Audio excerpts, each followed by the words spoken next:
বিধানসভা নির্বাচন 2026-এর ফলাফল 14 মে তারিখ ঘোষণা হওয়ার পর থেকেই ব্যারাকপুর শিল্পাঞ্চলের একাধিক জায়গায় বহু তৃণমূলের নেতাকর্মী হঠাৎ করে নিজেদের তৃণমূল পার্টি অফিসে গেরুয়া রং করে বিজেপি সাজার চেষ্টা করছে। সেটা হতে দেওয়া যাবে না বলে জানানো হয়েছে।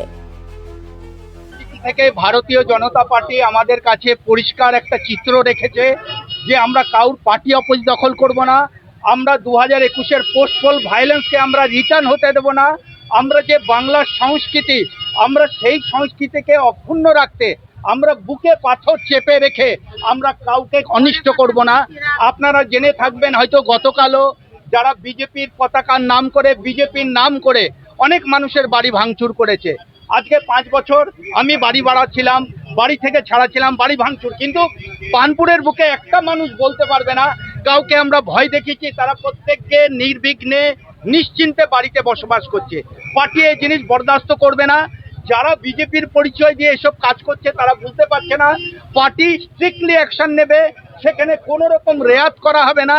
তাই আমি আমার তরফ থেকে প্রত্যেকটি আমাদের ভারতীয় জনতা পার্টির যারা পার্টিটাকে মন থেকে ভালোবাসে, যারা সংগঠনের সাথে যুক্ত, তাদেরকে আমি রিকোয়েস্ট করব, বন্ধু ভাই আমার, তোমরা কোথাও মানুষের অনিষ্ট করো না, তোমরা কোনো পার্টি অফিস দখল করো না, তোমরা কাউর বাড়ি ভাঙচুর করো না, কাউকে কুকথায় কথা বলো না।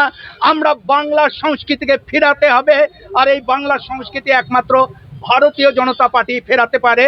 তাই আমি করজোড়ে অনুরোধ আবারও করছি, তোমরা সবাই ডিসিপ্লিন মেনটেন করো। ভারতীয় জনতা পার্টি একটি ডিসিপ্লিন দল। সারা ভারতবর্ষ জুড়ে যেখানে ক্ষমতায় আছে কোথাও এতটুকু ভারতীয় জনতা পার্টির এগেইনস্টে কোনো এলিগেশন নেই। আমরা এই ভারতীয় জনতা পার্টির পশ্চিম বাংলার সৈনিক। আমরা ভারতীয় জনতা পার্টির পতাকায় মোদিজির উপরে, আমাদের প্রার্থীদের উপরে আমরা কোনো রকম দাগ আসতে দেবো না।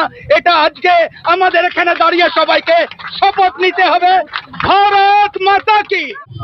দেখুন, আমাদের মত এবং পথ একটাই। আমাদের রাজ্য সভাপতি সম্মানীয় শ্রমিক ভট্টাচার্যজি এবং বিরোধী দলনেতা শুভেন্দু অধিকারীজি, মুখ্যমন্ত্রী শুভেন্দু অধিকারী পরিষ্কার বলে দিয়েছেন যে তৃণমূল যারা করেছে তাদের ওপর কোনো রকম যাতে আমরা আক্রমণ না করি, তাদের কোনো সম্পদ লুট না করি, পার্টি অফিস দখল না করি। আমরা আজকে ডক্টর রাজেশ কুমার মহাশয়ের তরফ থেকে এই এলাকায় যে পার্টি অফিসগুলো যারা 4 তারিখ 12টার পর গেরুয়া টিকা পরে বেরিয়ে দখল করেছে, আমরা রাজেশ কুমারের নেতৃত্বে সেই সমস্ত পার্টি অফিস আমরা ফিরিয়ে দিতে এসেছি। এবং গতকাল এই অঞ্চলে কিছু বিক্ষিপ্ত ঘটনা ঘটেছে।